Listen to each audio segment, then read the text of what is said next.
دعوت دین کے لیے سب سے پہلے ہمیں اپنے اندر جانثاری اور فداکاری کا جذبہ پیدا کرنا ضروری ہے۔ آج بھی اگر ہم دنیا کا مشاہدہ کریں تو عیسائی اور ہندو مذہب میں جو خواتین روحانی پیشوا بننا چاہتی ہے انہیں اپنی زندگی کے ہر عیش و آرام، ہر راحت و مسرت کی قربانی انہیں دینی پڑتی ہے۔ اس کے بغیر وہ تبلیغ کا کام انجام نہیں دے سکتی۔ لیکن مذہب اسلام نے رہبانیت یعنی دنیا سے بالکل منقطع ہو جانے کو پسند نہیں کیا، اور سب کے ساتھ رہتے ہوئے عافیت کی زندگی گزارتے ہوئے تھوڑی بہت قربانی دے کر ہم دین کی بات لوگوں تک پہنچا سکتے ہیں۔ دین کے لیے قربانی دینے کا جو جذبہ صحابیات میں تھا اس کی نظیر تو پیش ہی نہیں کی جا سکتی۔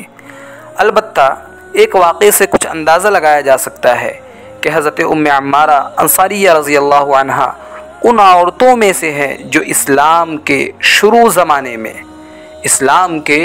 زمانے میں مسلمان ہوئی اور بیعت عقبہ میں شریک ہوئی۔ عقبہ کے معنی گھاٹیوں کے ہیں۔ حضور اکرم صلی اللہ علیہ وسلم اول چھپ کر مسلمان کرتے تھے، کیونکہ مشرک و کافر لوگ نو مسلموں کو سخت تکلیف پہنچاتے۔ مدینہ کے کچھ لوگ حج کے زمانے میں آتے تھے اور مینا کے پہاڑ میں ایک گھاٹی میں چھپ کر مسلمان ہوتے تھے۔ تیسری مرتبہ جو لوگ مدینہ سے آئے ان میں یہ بھی تھی۔ ہجرت کے بعد لڑائیوں کا سلسلہ شروع ہوا تو یہ اکثر لڑائیوں میں شریک ہوئی، بالخصوص احد میں، حدیبیہ، خیبر، عمرۃ القضاء، حنین اور یمامہ کی لڑائی میں۔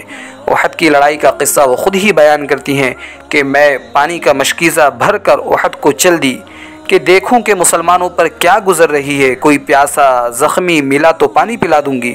اس وقت ان کی عمر 43 برس کی تھی۔ ان کے خاوند اور 2 بیٹے بھی لڑائی میں شریک تھے۔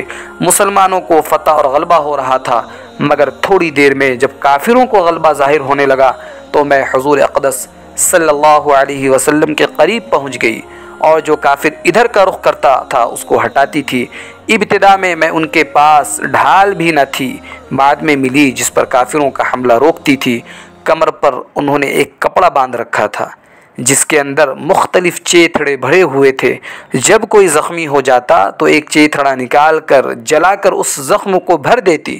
خود بھی کئی جگہ سے زخمی ہوئی۔ 12-13 زخم انہیں آئے جن میں ایک بہت سخت تھا۔ ام سعید رضی اللہ تعالیٰ عنہ کہتی ہیں کہ میں ان کے مونڈے پر ایک بہت گہرا زخم دیکھا۔ میں نے پوچھا کہ یہ کس طرح پڑا تھا؟ کہنے لگی، احد کی لڑائی میں جب لوگ ادھر ادھر پریشان پھر رہے تھے تو ابن قمینہ یہ کہتا ہوا بڑھا کہ محمد کہاں ہے؟ مجھے کوئی بتا دو کہ کدھر ہے۔ اگر آج وہ بچ گئے تو میری نجات نہیں۔